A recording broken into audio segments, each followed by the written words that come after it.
Hi అండి, నేను మీ Chandrika. Welcome back to ask corners. ఈరోజు వీడియోలో టేస్టీగా ఒక ఫ్రై రెసిపీ చూపించబోతున్నానండి.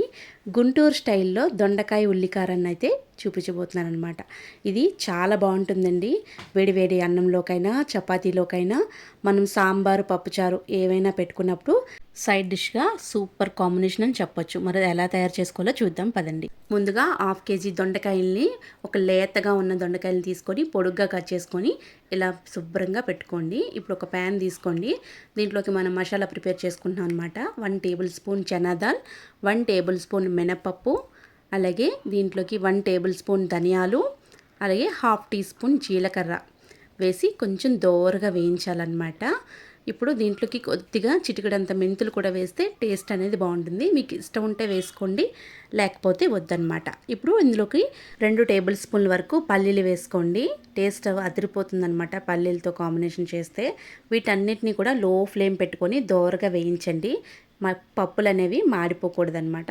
కొంచెం డ్రై రోస్ట్ అయిన తర్వాత దీంట్లోకి 8 లేదా ఒక 6 ఎండుమిర్చిని మీ కారానికి తగ్గట్టు వేసుకొని వేయించుకోవాలి. కొంచెం ఎండుమిర్చి వేగిన తర్వాత కొద్దిగా కొబ్బరి ముక్కలు వేసుకోవాలి. దీంట్లో ఒక చిన్న ముక్కను తీసి చిన్న చిన్న క్యూబ్స్ కింద కట్ చేసుకొని వేసుకోండి. ఇప్పుడు ఈ కొబ్బరికాయ ముక్కలు వేగుతున్నప్పుడే దీంట్లోకి స్టవ్ ఆఫ్ చేసి 2 టేబుల్ స్పూన్ల వరకు నువ్వులు వేసుకోవాలి. మనం పప్పులు వేసేటప్పుడు నువ్వులు వేసేస్తే నువ్వులు అనేవి మాడిపోతాయి కాబట్టి ఇక్కడ స్టవ్ ఆఫ్ చేసిన తర్వాత నేను నువ్వులు వేస్తున్నాను. ఆ వేడికి ఈ నువ్వులు అనేవి వేగిపోతాయి అన్నమాట. కొద్దిగా ఇలా వేయించిన తర్వాత దీంట్లోకి చిన్న చింతపండును వేసుకోండి. చింతపండు అనేది వేయడం వల్ల మనకి ఈ కారం అంతా కూడా బ్యాలెన్స్డ్గా ఉంటుందన్నమాట. ఇప్పుడు ఇలా వేయించిన దాన్ని మనం మిక్సీ జార్లోకి తీసుకొని మెత్తగా పౌడర్ చేసుకోవాలండి. మిక్సీని పల్స్ మోడ్లో తిప్పడం వల్ల మనకి కొంచెం బరకగా వస్తుంది పౌడరు. అలా పల్స్ మోడ్లో పెట్టుకుంటూ దీన్ని మెత్తని పౌడర్ చేసుకోవాలన్నమాట. మనం తీసుకున్న క్వాంటిటీకి ఒక 2-3 సార్లు అయినా సరే మనం కర్రీ ప్రిపేర్ చేసుకోవడానికి సరిపోతుందన్నమాట. మనం కొద్దిగా మిక్సీ జార్లో వేయలేం కాబట్టి మీకు ముందుగానే ఇంత చూపిస్తున్నాను. దీంట్లోకి ఇప్పుడు ఒక 10 లేదా ఒక 8 దగ్గర వరకు తీసుకోండి వెల్లుల్లిపాయలు. పొట్టు తీసిన వెల్లుల్లిపాయలు వేసుకొని కరెక్ట్గా మనకి బరకగా రుబ్బుకోవాలన్నమాట. ఎలాంటి వాటర్ వేయనవసరం లేదు, కొంచెం పొడి కొట్టుకుంటే సరిపోతుంది. చూడండి, ఇక్కడ నేను పొడి కొట్టి చూపిస్తున్నాను కదా, ఇలా గ్రైండ్ చేసుకుంటే సరిపోతుందన్నమాట. మనకి కచ్చాబచ్చగా ఉండాలన్నమాట, మెత్తటి పౌడర్లాగా ఉండాలన్నమాట. ఇప్పుడు ఒక కడాయి తీసుకోండి. ఫ్రై చేసుకోవడానికి 4 లేదా 6 టేబుల్ స్పూన్ల వరకు నూనె అయితే పడుతుందన్నమాట. మనం డీప్ ఫ్రై చేయట్లేదు కాబట్టి మినిమం ఫ్రై చేయడానికి ఇంత ఆయిల్ అయితే పడుతుంది. దొండకాయలు వేసిన తర్వాత మనం 10 నిమిషాల పాటు అయినా సరే దీన్ని వేయించుకోవాలి. లో ఫ్లేమ్లో పెట్టి వేయించండి. వేగడానికి 1 టేబుల్ స్పూన్ ఉప్పు, ఒక 1/2 టీ స్పూన్ వరకు పసుపు వేసి 2 మిక్స్ చేసుకొని లో ఫ్లేమ్లోనే మనం దీన్ని ఫ్రై చేసుకోవాలి. దొండకాయలు వేగడానికి టైం పడుతుంది కాబట్టి లో ఫ్లేమ్లో పెట్టుకొని వేయించేసుకోండి. మూత పెట్టుకుంటూ మధ్య మధ్యలో కలుపుకుంటూ మనం దొండకాయ ముక్కలు అనేవి మాడిపోకుండా ఫ్రై చేసుకోవాలన్నమాట. మనకి మినిమం ఫ్రై అవ్వడానికి ఒక 15 మినిట్స్ వరకైనా పడుతుందన్నమాట. హై ఫ్లేమ్లో మాత్రం పెడితే దొండకాయలు అనేవి ముందుగానే మాడిపోతాయి. కొద్దిగా ఇలా వేగిన తర్వాత ఒకసారి బాగా కలపండి.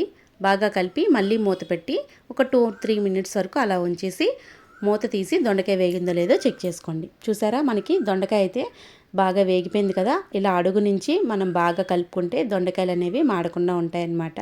కొంచెం మందంగా ఉన్న ప్యాన్ పెట్టుకుంటే దొండకాయ అనేది ఇంకా బాగా వేగుతుంది. ఇలా వేగితే సరిపోతుంది. ముందుగా మనం గ్రైండ్ చేసుకున్న ఈ పొడి ఉంటుంది కదా, ఒక 4 టేబుల్ స్పూన్ల వరకు వేయండి.